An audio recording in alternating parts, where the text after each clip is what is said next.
दोस्तों, मायावती ने पहली बार चंद्रशेखर आजाद का नाम लेकर उन पर डायरेक्ट हमला बोला है। ऐसा पहली बार हुआ है जब मायावती ने नगीना सांसद का नाम लिया हो, उनके चरित्र पर सवाल उठाया हो और साथ ही ये भी कहा कि वो दलित मूवमेंट को कमजोर कर रहे हैं। 16 अक्टूबर को मायावती अपने कार्यालय में बैठक करती हैं। 500 से ज्यादा पदाधिकारी उस बैठक में मौजूद होते हैं। 9 अक्टूबर वाली रैली के बाद ये बैठक होती है और इस बैठक में कई मामलों पर बात होती है और बातों बातों में मायावती चंद्रशेखर आजाद का भी नाम ले लेती हैं।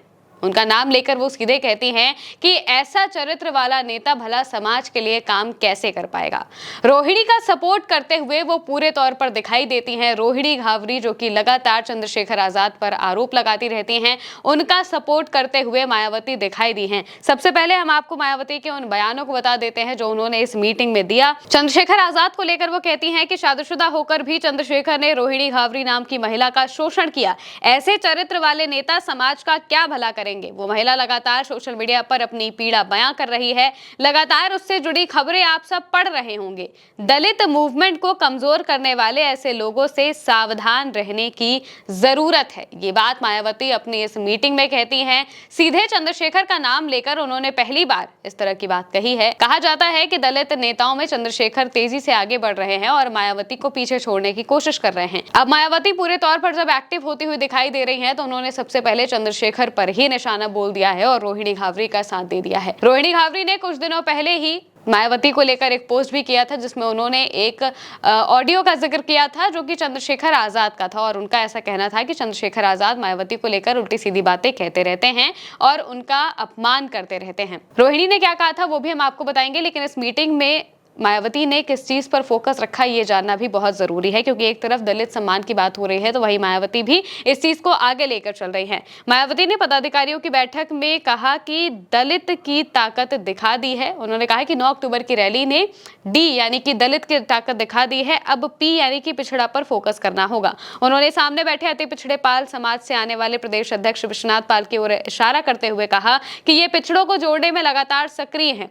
जिस दिन आपने पार्टी में पिछड़ों, खासकर अति पिछड़ों को जोड़ लिया तो आपके साथ मुस्लिम और ब्राह्मण समाज खुद ही जुड़ जाएगा। ये बात जो मायावती हैं वो कहती हुई दिखाई देती हैं। लेकिन ऐसा पहली बार देखने को मिला है कि चंद्रशेखर का नाम लेकर मायावती कुछ बयान दे रही हूँ।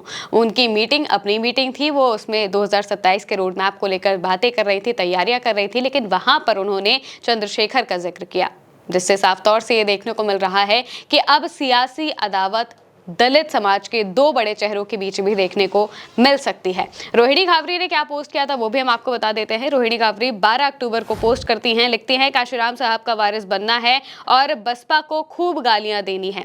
बहन जी का अपमान करना, यही इस आदमी की फितरत और बात करता है बहुजन आंदोलन को आगे बढ़ाने की।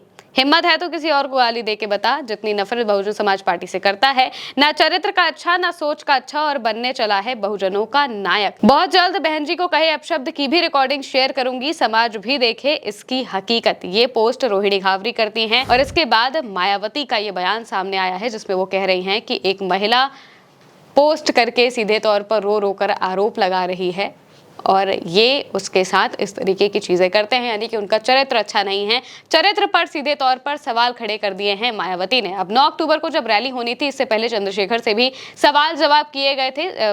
माफ कीजिएगा, जब 9 अक्टूबर की रैली हुई थी, इसके बाद जब चंद्रशेखर से इसको लेकर सवाल जवाब किए गए थे तो उन्होंने भी मायावती पर सीधे तौर पर तो नहीं लेकिन ठीक ठाक निशाना साधा था और कहा था कि शायद वो डरती हैं। किस चीज से डरती हैं ये मुझे पता नहीं है, लेकिन उन्हें डरने की जरूरत नहीं है, ऐसी बातें कहते हुए वो दिखाई देते हैं। और अब मायावती ने सीधे तौर पर चंद्रशेखर पर निशाना साधा है, उनके चरित्र की बात कर दी है। दरअसल कहा जा रहा है कि चंद्रशेखर बनाम आकाश आनंद होने वाला है। आकाश आनंद भी दलित समाज के एक युवा बड़े चेहरे दिखाई दे सकते हैं आने वाले वक्त में, क्योंकि अब मायावती आकाश आनंद को पूरे तौर पर यूज करना चाहती हैं, उनका इस्तेमाल करना चाहती हैं और बसपा में और लोगों को जोड़ने के लिए आकाश आनंद का होना बहुत ज्यादा जरूरी भी है, खासकर बहुजन समाज के युवाओं को जोड़ने के लिए।